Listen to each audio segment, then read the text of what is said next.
실록 대하소설 조선왕조 500년 제4권 추동궁 마마 두 번째 이야기 종이 호랑이입니다. 사람책 5수레가 읽습니다. 정한군 어디 계시느냐? 민재가 들어서며 소리쳤고 하윤은 창백한 얼굴로 사방을 두리번거렸다. 바우가 빠른 걸음으로 다가서며 대답을 했다. 나으리께서는 아니 계시옵니다. 아니 계시다니 어디로 가셨다는 게냐? 바람이나 쏘이겠다 하시며 개경으로 가셨사옵니다. 허허, 이런 난감한 일이 있나? 어찌 하시겠소이까 대감? 의논을 하고 있노라면 돌아오시겠지요. 우선 드십시다. 하윤은 큰사랑 쪽을 가리키며 단호하게 말하고 걸음을 옮겼다. 해안에 돌아오실 것 같으냐? 민재가 바우에게 다시 물었다.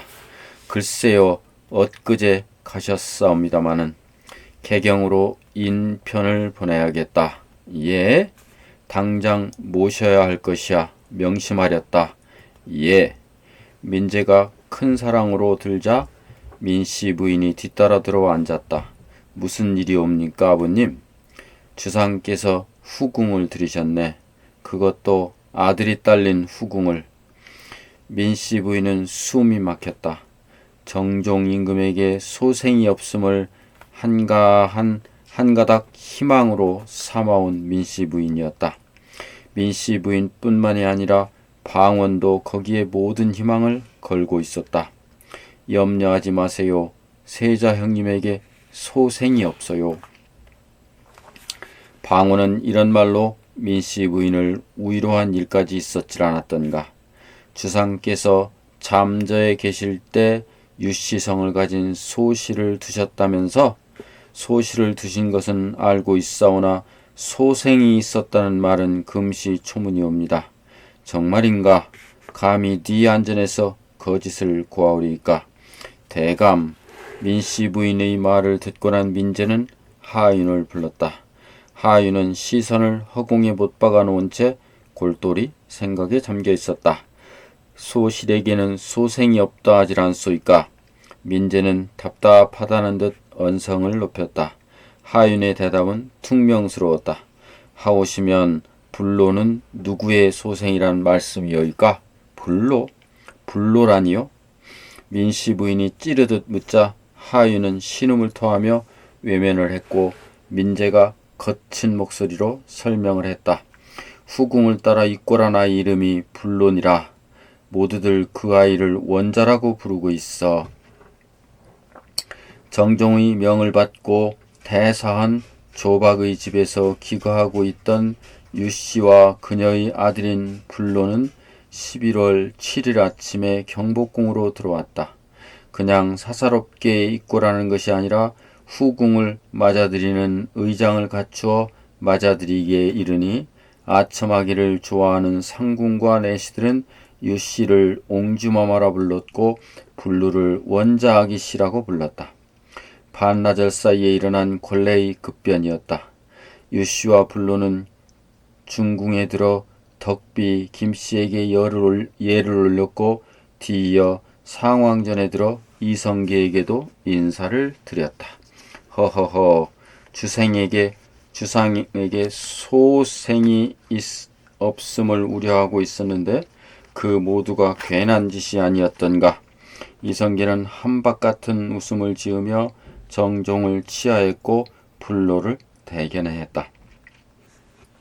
주상, 예, 왕실인 번창할수록 좋아요. 모든 중신들에게 주상의 소생이 있음을 알리고 마땅히 원자의 예우를 받게 해야 할 것으로 압니다.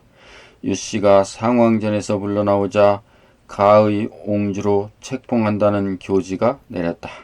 상왕 전하께서 원자애기씨라고 부르셨대요. 아니 그래? 어디에다 숨겨두셨다가 이제야 나오시나 그래? 정한군께서 가만히 계실까? 상왕전에서 총애하시면 그만이지.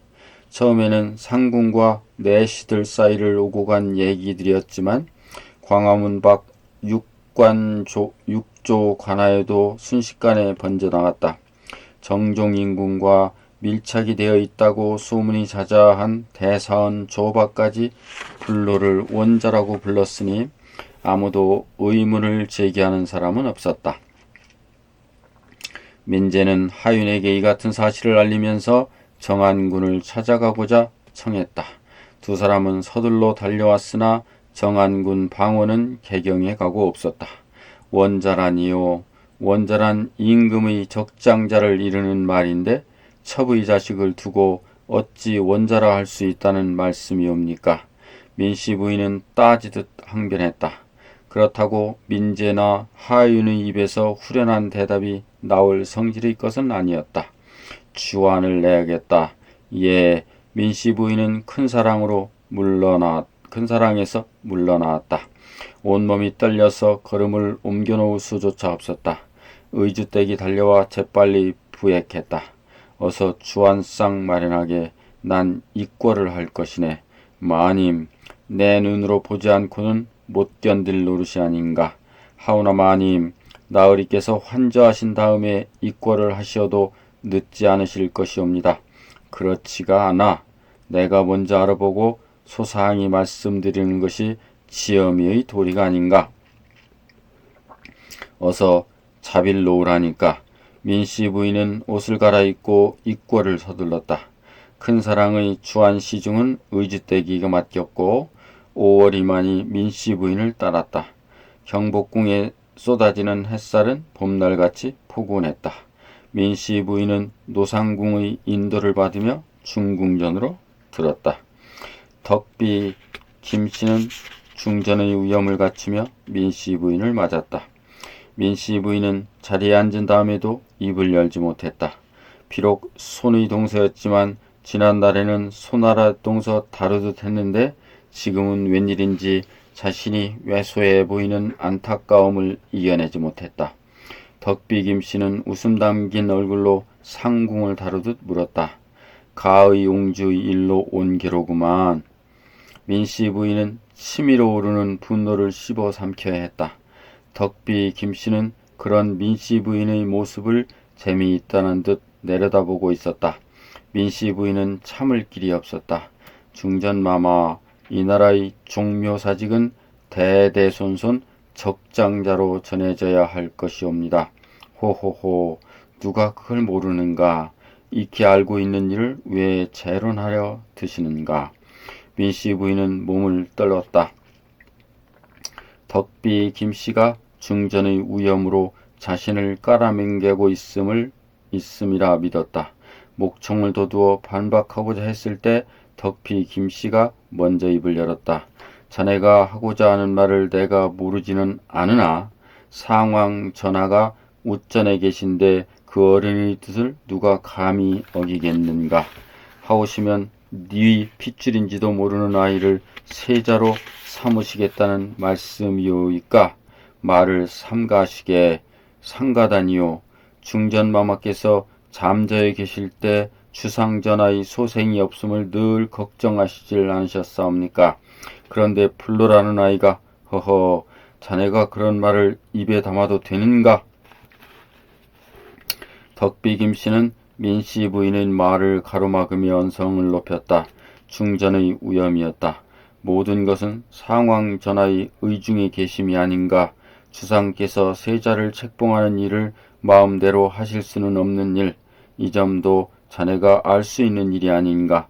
중전마마, 만에 하나라도 상황 전하께서 옳지 않은 일을 하고자 하신다면 중전마마께서 지성으로 고하시는 게 옳은 일이 아닐는지요. 나는 그리 못하네. 위로 주상전하께서 계시고 밑으로 조종 중신들이 있는데 중전된 몸으로 어찌 정사에 관여하려 들어. 또 중전에게는 중전이 할 일이 있을 터이니 자네가 나설 일이 아닐 것이야. 아시겠는가? 민씨 부인은 참담해진 심사를 가눌 길이 없었다. 이꼴을 한 것을 후회했다. 중전과 마주 앉은 것을 더욱 후회했다. 기왕이 꼴했으니 상왕전에 문을 여쭙고 가시게. 밖에 누구 있느냐? 대령에 있사옵니다. 7점선이 소리가 들렸다. 옹주마마 상왕전으로 인도하렸다. 예. 추동궁마마라고 불리우는 민씨 부인이었다. 이 추동궁마마라는 호칭이 그녀의 모두를 대변한다 해도 과언이 아니다. 이성계가 보위에 오르면서 가렛골이라 불리우는 추동집을 방원에게 넘겼다. 엄격히 말하면 추동궁이라는 말은 성립하지 않는다. 그러면서도 사람들은 추동궁마마로 부르는 것은 그녀를 이 나라 제일의 여성으로 보고 있음이며 미국의 국모가 될 것이라는 짐작 때문이었다. 새 왕조의 왕자들에게 군호가 내린 것처럼 민씨 부인에게도 정령 옹주라는 칭호가 있었다. 그러니까 추동궁마마는 그녀에 대한 최고의 예우나 마찬가지였다. 그녀의 행적을 모르는 사람이 있을까? 이성계가 우야도에 갔을 때는 목자 득국이라는 동요를 눈덩이처럼 불려놓은 장본인이며 방원이 세자의 자리를 얻지 못하였을 때는 몸소 창칼을 삼아왔던 여장부가 아니었던가. 새나라가 창업되어 오늘에 이르기까지 꿈틀거리는 왕자의 아내로 있는 것은 사실이나 남정네에 못지않은 그녀의 야망과 그녀의 대담함은 이미 알려질 대로 알려져 있는 여인이었다. 그래서 사람들은 그녀가 원하든 원치 않든 추동궁마마라는 호칭으로 예우를 하고 있음이었다.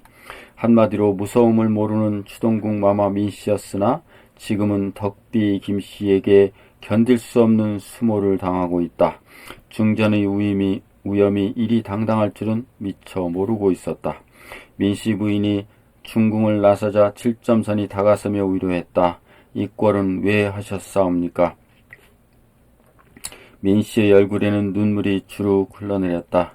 견딜 수 없는 분함과 눈물이 되어 흐르고 있음이었다.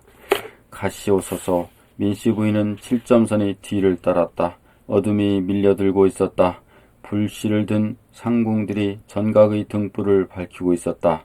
나으리께서도 아시는 일이옵니까? 7점선이 조심스럽게 물었다.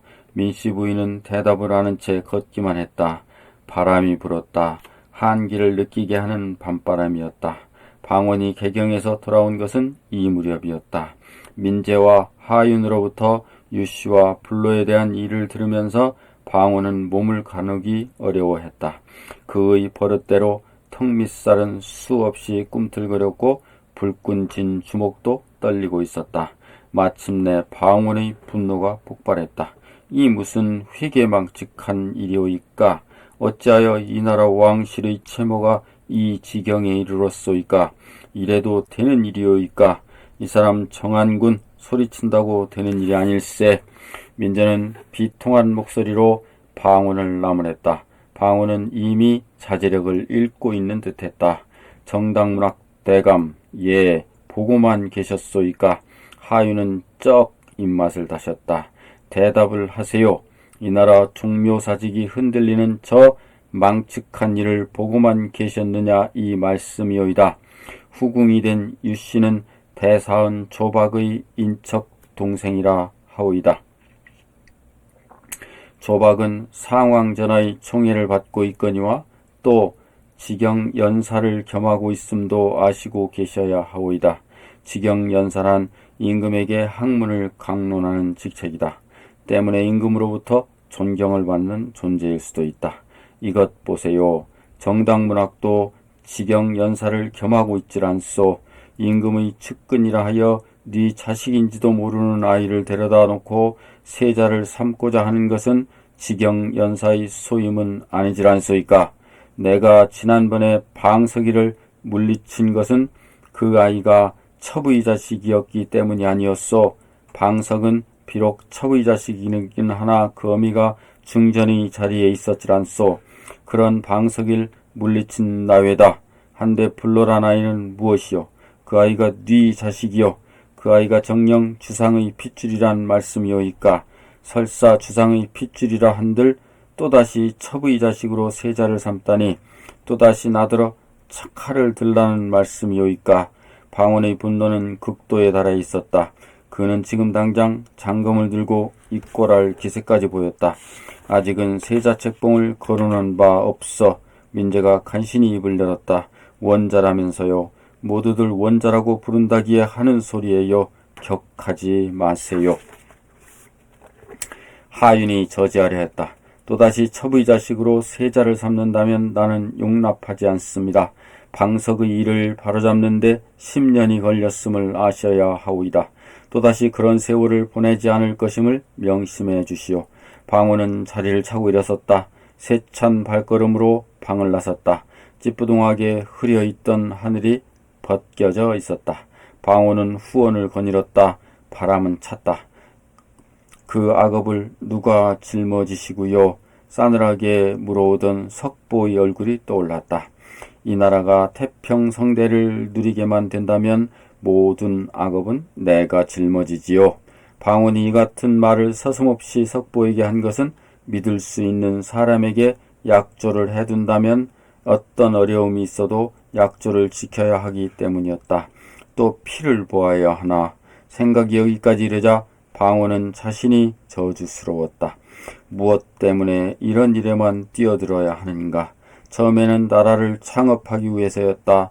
나라가 창업되고 아버지 이성계가 임금의 자리에 올랐다. 그 다음은 무엇 때문이었는가. 세자가 되려고 했던가. 5째 아들로 태어났는데 어떻게 세자가 되는가. 아버지 이성계를 비방하면서 소주를 마시다가 세상을 떠난 방우 형님이 세자리 자리만 올라주었던들 내 임무는 이미 끝났을 것을. 설사 방우 형님이 세자의 자리를 사용했다 할지라도 현비 강씨가 자신의 소생인 방석을 세자로 삼지 않고 처음부터 둘째 형님인 방과를 세자로 옹립했던들 자신의 갈 길은 이미 정해졌을 게 아닌가. 그러면 지금은 어찌 되어 있는가. 왕통의 흐름을 바로잡기 위해서인가. 진실로 욕심이 없는가. 세자의 자리를 노리고 있음이 아닌가. 세자의 자리를 거쳐 임금이 되려 하고 있지는 않은가. 방호는 괴로웠다. 지나온 세월을 돌이켜보면서 자신의 처지를 수없이 되풀이 생각해도 자신은 임금의 자리를 노리고 있다는 확연한 결론에 도달해 있었다. 그만두자. 다시는 피를 보지 말자. 왕자의 신분에다 정사 1등 공신의 장롱만 있다면 한평생을 부족함 없이 살 수가 있다. 그만둔다면, 지금에 이르러 그만둔다면 조정은 어찌 되며 왕실은 어찌 되는가. 우유부단한 형님의 뒤를 이어 불로라는 아이가 세자가 된다. 그것을 믿고 조박이 파당을 만들어 새로운 세력이 형성된다. 그 다음은 방호는 고개를 저었다. 새 왕조의 창업 의지가 물거품이 되어 쓰러져가는 악몽이 전신을 짓누르듯 덮쳐왔다. 벗어나야지. 악몽을 벗어던지는 데서 새로운 의지가 창출된다. 선명한 결론이었다. 자신이 아니면 아무도 이 일을 바로할 수 없다는 자부심이 생겼다. 겨울날의 새벽 하늘은 무겁고 낮았다. 방호는 관복으로 갈아입고 아침이 되기를 기다렸다. 민씨 부인도 잠을 이루지 못했으나 큰 사랑으로 나오지는 않았다. 이미 의논의 단계는 지나고 있었다. 우부승지 드셔 계시옵니다. 바우의 소리가 들렸다. 들라 이르라. 방호는 묵상에서 깨어나며 소리쳤다. 숙번은 관복 차림으로 방원의 앞으로 다가와 앉았다. 말씀 들으셨죠, 나으리? 방원은 고개를 끄덕이는 것으로 대답을 대신했다. 사직이 안정된 지 몇 달이나 되었다고 이런 일이 다시 생기오이까. 조박이 꾸민 일이라 하오이다. 이놈을 그냥 둔다면 미구에 정도전 남은 것 같은 것이 되질 않겠소이까. 나으리 조박을 내버려 두면 또 다른 조박이 생겨나옵니다. 나으리께서 비책을 강구하셔야 하옵니다. 우부승지는 나더러 또다시 칼을 들라고 하느냐. 방호는 숙번의 충절을 시험하고 있었다. 숙번은 잠시 영문을 몰라 했다. 무엇이 부러운가. 정사 2등 공신에 우부승지의 영화를 누리면 되었질 않느냐. 무엇이 부족하여 또다시 나에게 칼을 들라고 하는가. 그때야 숙번은 방언의 진의를 안 듯 유창하게 대답을 했다. 부기가 부족한 것은 아니옵니다. 또한 제가 부기를 얻자고 나으리를 위해 목숨을 내놓은 것도 아니오이다. 오직 나으리를 보위에 모시고자 하는 충절만 있었으면 나으리께서도 아시는 일이 아니오이까. 방언을 뚫어지게 숙번을 쏘아보고 있었다. 지금 원자라 불리우는 아이가 입궐을 해 있소이다. 이 아이가 임금이 된다면 저 같은 미천한 것이야 머리를 깎고 중이 되면 더러운 꼴을 아니 보고도 살 것이나 나으리께서는 어찌 하시겠소이까. 입궐할 것이니라 인도하렸다. 예, 숙번의 대답은 다른 때보다 갑절은 우렁찼다. 두 필의 말은 경복궁을 향해 달렸다. 방언과 숙번은 그들의 위치와 힘을 과시하려는 듯 광화문을 향해 돌진했다. 골문을 열라. 정한군 나으리시다. 숙번이 소리치자 광화문은 양옆으로 활짝 열렸다. 거침없는 입궐이었다. 말을 타고 골문으로 들어설 수는 없다. 그러나 방언과 숙번은 이 어이없는 일을 장난처럼 해치웠다. 이들은 수문장 청 앞에 이르러 말에서 내었다. 뛰어나온 수문장에게 말을 맡긴 두 사람은 걸었다. 어떻습니까, 나으리? 말을 타고 골문을 지났습니다. 문을 지키는 녀석들이 한심하구만. 허허허, 말이 아니라 호랑이가 지나가는 것을 제놈들이 무슨 힘으로 막아요. 숙번은 방언을 호랑이에 비유했다. 방언은 듣기 싫지 않았다. 두 사람은 홍례문을 지나 영제교를 건넜다. 영제교는 경복궁 안을 흐르는 수로에 놓여진 작은 돌다리다. 이들은 오른쪽으로 걸음을 옮겨 덕양문을 나선 다음 근정전 회랑을 왼쪽으로 끼고 걸었다. 어찌하시겠사옵니까? 주상을 만날 것이니라. 종이 호랑이를 말씀이옵니까? 언성이 너무 덥다. 방언은 주위를 살피며 숙번을 나무랐다. 저만 하는 소리가 아니옵니다. 다들 그렇게 부르고 있습니다. 종이 호랑이. 방언은 중얼거렸다. 정종 임금이 종이 호랑이라면 자신은 살아있는 호랑이다. 방언의 입가에 쓴웃음이 지나갔다. 이들은 자선당을 지나 연생전에 이르렀을 때 칠점선을 만났다. 뭘 하시느라고 이리 늦으셨사옵니까? 칠점선이 초조해하고 있었다는 듯 말했으나 방언은 딴 사람처럼 물었다. 주상께서는 어디 계시느냐? 잠시 전 강령전으로 드셨사옵니다. 강령전은 침전이다. 자넨 고란 사정을 소상히 살피게. 방언은 던지듯 숙번에게 말하고 강령전 쪽으로 급한 걸음을 옮겼다. 어찌한다 하시옵니까? 칠점선이 숙번에게 물었다. 글쎄다, 따라오너라. 칠점선은 숙번의 뒤를 따르면서도 몇 번씩이나 되돌아보곤 했다. 방언과의 해우가 아쉬운 모양이었다. 방언은 정종과 가깝게 마주 앉았다. 숙번의 말대로라면 종이 호랑이와 살아있는 호랑이의 대자가 된다. 숨결이 거친 쪽은 물론 방언이었다. 분위기는 수인사를 생략할 만큼 긴박했다. 원자라니요? 무엇이 원자이오이까? 주상의 적장자를 일러 원자라 하는 것이 아닐는지요? 허허허, 그걸 과인이 모를 까닭이 있는가? 하오시면 불로라는 아이가 전하의 적장자오이까? 방언의 찌름은 무례했다. 정종은 미간을 찌푸리며 잠시 외면을 했다. 방언의 서슬푸른 눈빛은 정종의 목덜미를 휘감듯 날카로웠다. 정종은 부드러운 음성으로 방언을 불렀다. 정한군, 예, 불로를 입궐케 한 것은 내가 원하는 바가 아니라 상왕 전하의 분부를 따랐음이니 너무 언짢게 생각하지 말라. 예상대로 정종은 모든 것을 상왕인 이성계에게 미루고 있었다. 아무리 그러할지라도 불로는 원자가 될 수 없을 것이옵니다. 누구의 핏줄인지도 모르는 아이를 데려다 놓고 원자라니요? 이래도 되는 일이오이까? 이 사람아, 과격한 언사는 삼가하는 것이 좋아. 불로가 원자의 예우를 받아야 한다는 말씀도 상왕 전하께서 먼저 하셨습니다. 타이름 같기도 한 힘없는 언사였지만 정종의 말에는 가시가 있었다. 불로로 해서 뒤탈이 있을 때는 보위에서 물러나시겠소이까. 이 같은 항변이 목구멍 가득히 치밀어 올랐으나 방호는 참고 있었다. 이 사람 정한군, 자네 아바마마의 심기를 조금이라도 헤아려 보았는가? 중전마마를 잃으시고 잃은 중전의 두 아들을 또 잃지 않으셨는가? 게다가 경순공주의 머리를 친히 깎으신 어른이 아니신가? 그런 아바마마께서 왕실의 번창을 염원하고 계심이 아니신가? 왕실은 번창해야지요. 많은 후궁을 두시어 왕자와 왕녀를 생산하시는 거야 누가 탓하오리까마는 불로를 원자라고 부르는 것만은 용인이 되어서는 아니 될 것으로 아옵니다. 허허허, 이젠 나까지 못 믿어 하시는가? 정종은 짜증스럽게 토해냈다. 방언의 추궁은 집요했다. 불로를 원자로 대하신다면 저는 믿지 않을 것이옵니다. 글쎄, 내게 맡겨두라니까. 자네의 심기를 내가 헤아리고 있으니 모든 일은 내게 맡겨둠이 옳을 것이야.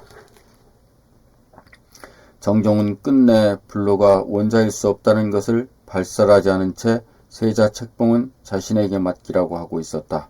방호는 결론을 내야겠다고 다짐했다. 형님!